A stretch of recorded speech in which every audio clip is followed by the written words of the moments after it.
आईने के टूटने के बाद सबको लगा कि सब खत्म हो गया है, मगर असल कहानी अभी शुरू हुई थी।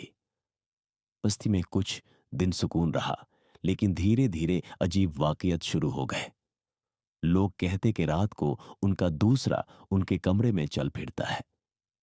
किसी का साया उल्टा चलने लगता, किसी की तस्वीर खुद से हिलती नजर आती। फिर ये सिलसिला बस्ती तक ही नहीं, पूरे शहर तक फैल गया। बाबा करीम ने कहा कि आईना सिर्फ एक जरिया था, असल में दूसरा वजूद हर इंसान के अंदर था। आईना सिर्फ उसे आजाद कर देता था। अब जब आईना टूट चुका था तो वो रूहें आजाद हो गई थी और शहर के हर कोने में घूम रही थी। रात के वक्त लोगों को सड़कों पर अपना जैसा शख्स दिखाई देता। कभी वो हंसते, कभी रोते और कभी सिर्फ घुरते रहते।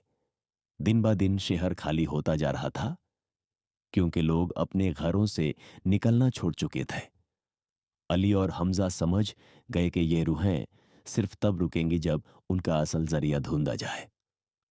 बाबा करीम ने कहा कि शहर के पुराने कब्रिस्तान के नीचे एक और बड़ा आईना दाबा हुआ है। वही इन सब का असल मरकज है।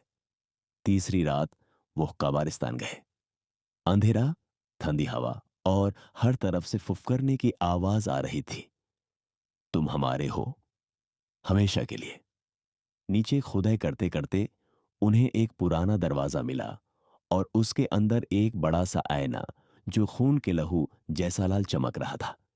जैसे ही उन्होंने कदम अंदर रखा, उनका सामना अपने ही दूसरे वाजूद से हुआ।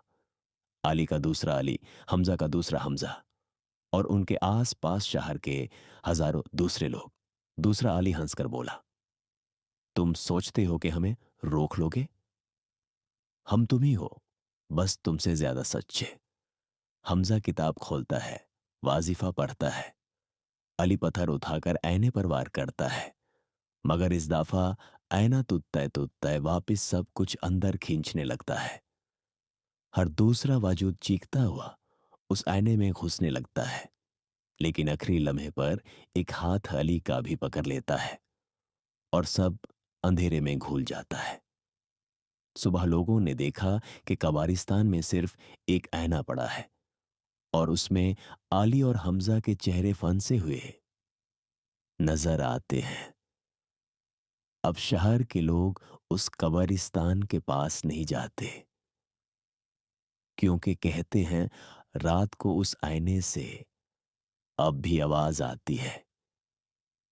एक दिन तुम्हारा दूसरा भी हमारे पास आ जाएगा। Thanks for watching. Like and subscribe our channel.